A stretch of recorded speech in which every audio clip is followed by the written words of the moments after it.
तो सबकी मजबूरी उत्तर प्रदेश जरूरी है, ये सभी जानते हैं, क्योंकि दिल्ली का जो रास्ता है, जो केंद्र की सत्ता का रास्ता है, वो इसी राज्य से होकर गुजरता है। और उसकी अहमियत हमने इस नतीजे जो 2024 का चुनाव और उसके बाद जो परिणाम आए उसमें भी हमने देखा। इसी पर चर्चा करेंगे। प्रधानमंत्री नरेंद्र मोदी वाराणसी पहुंच भी चुके हैं। थोड़ी देर में किसान सम्मान निधि की 17वीं किस्त भी वो जारी करने वाले हैं। तस्वीरें जो आएंगी वो भी हम आपको दिखाएंगे, लेकिन सबसे पहले एक एक करके मेहमानों का परिचय मैं करा दूं, कौन कौन हमारे साथ जुड़ रहा है। कांग्रेस की प्रवक्ता डॉली शर्मा इस वक्त आप उन्हें हमारे साथ देख रहे हैं। मलूक नागर हैं, आरएलडी के सांसद और महासचिव, इस वक्त हमारे साथ जुड़ गए हैं। और साथ ही समाजवादी पार्टी के प्रवक्ता राजकुमार भाटी जी भी हमारे साथ जुड़ गए हैं। थोड़ी देर में बीजेपी के प्रवक्ता सुधांशु त्रिवेदी भी हमारे साथ जुड़ेंगे। सबका मैं रुख करूंगी। स्वागत है सबका एबीपी न्यूज पर। शुरुआत चलिए डॉली शर्मा जी आप ही से कर लेते हैं, क्योंकि उत्तर प्रदेश है जरूरी। ये इस बात से भी साबित हो जाता है कि जिस अमेठी को छोड़कर गए थे वायनाड, और वायनाड की जनता ने इस बार भी उन्हें सराहा, जिताया भी, लेकिन वायनाड को छोड़कर वापस लौटाए रायबरेली। तो जरूरत कितनी बड़ी है ये इस बात से भी समझ आ जाता है उत्तर प्रदेश की अहमियत।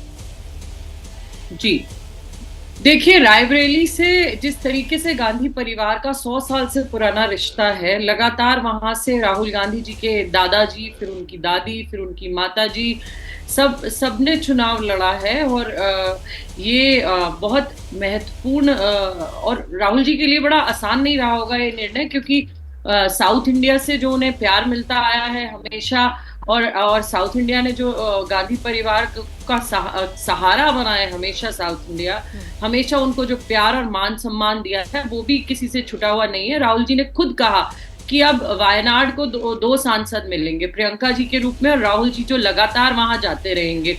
इसी तरीके से रायबरेली के लोगों को भी प्रियंका जी ने कहा कि मेरा बहुत पुराना रिश्ता है, 20 साल पुराना रिश्ता है, मैं लगातार वहां के लोगों के लिए काम करती हूँ, जाती रहती हूँ।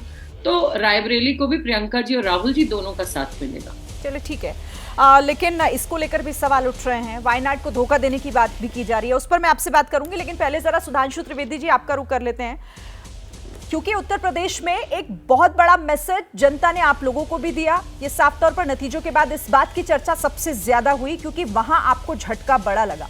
आज प्रधानमंत्री जीत के बाद पहली बार पहुंच भी रहे वहां पर। क्या मैसेज है इस दौरे के पीछे? पहुंच भी गए वहां। देखिए, प्रधानमंत्री जी वाराणसी में नियमित जाते रहे हैं, और जब से प्रधानमंत्री जी वहां के सांसद बने हैं, कोई भी व्यक्ति जो काशी गया होगा उसने वो परिवर्तन देखा होगा। आप रेलवे स्टेशन से उतर के जाएं, आप बस मार्ग से जाएं, चाहे लखनऊ की तरफ से जाएं, जौनपुर की तरफ से इंटर करें, या प्रयागराज की तरफ से जाएं, अथवा आप एयरपोर्ट से जाएं, बाबतपुर पे उतरकर वो परिवर्तन दिखेगा।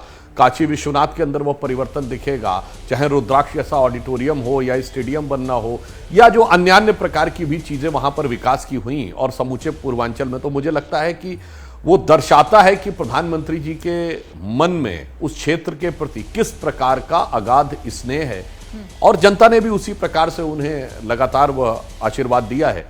तो मुझे लगता है इसमें कुछ भी नया नहीं है। नया सिर्फ यह है कि वो लगातार तीसरी बार भारत के प्रधानमंत्री बनने के नेहरू जी के उस रिकॉर्ड की बराबरी करके, और एक दृष्टि से देखा जाए तो नेहरू जी और उनकी तुलना नहीं हो सकती, वो बात सही है, क्योंकि नेहरू जी पहली बार चुनाव जीत के नहीं बने थे, वो परिस्थितियों वश बने थे। तो अगर देखा जाए तो वो एक नया इतिहास रचने के बाद जा रहे हैं, ये जरूर एक परिवर्तन की बात है। बाकी जो उनका काशी के प्रति लगाव है, जो काशी के प्रति स्नेह है और निष्ठा है, और जो श्रद्धा है, वो यथावत है, उसमें कुछ भी नया नहीं है। और जहां तक कांग्रेस का ये निर्णय की बात है, तो कांग्रेस का अंदरूनी मामला है, वो किसको लड़ाना चाहें ये उनके ऊपर निर्भर करता है। परंतु मैं इतना जरूर कहना चाहूंगा कि इससे 2-3 संदेश निकलते हैं। जैसा अभी कांग्रेस की प्रवक्ता ने कहा कि रायबरेली उनके लिए, उनके परिवार की विरासत की सीट है, तो एक बहुत साफ हो गया, विरासत पे अधिकार बेटे का होगा, बेटी को विरासत नहीं दी जा सकती। दूसरा, रायबरेली 3,90,000 से जीते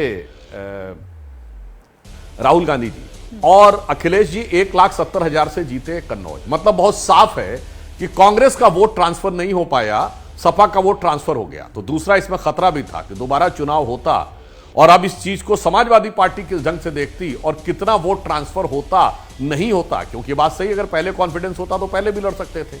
और तीसरा, मैं इसका निहितार्थ यह निकालता हूं कि वायनाड में मुस्लिम लीग के साथ मिलकर लड़ना है, तो मुस्लिम लीग के ऊपर पूरा कॉन्फिडेंस है कि वो 100% वोट ट्रांसफर करवाएंगे, और जीत सुनिश्चित होगी, परंतु शायद समाजवादी पार्टी का वोट ट्रांसफर होगा नहीं होगा इस परिस्थिति के बाद, और उनका क्या स्टैंड रहेगा, शायद इसको लेकर मन में थोड़ा संदेह रहा होगा। तो मुझे लगता है ये 3-4 निष्कर्ष इससे इस रूप में निकले। चलिए हम इस पर जवाब भी ले लेते हैं, क्योंकि आप कह रहे हैं कि ये जो मार्जिन रहा उससे भी बहुत कुछ साफ हो गया।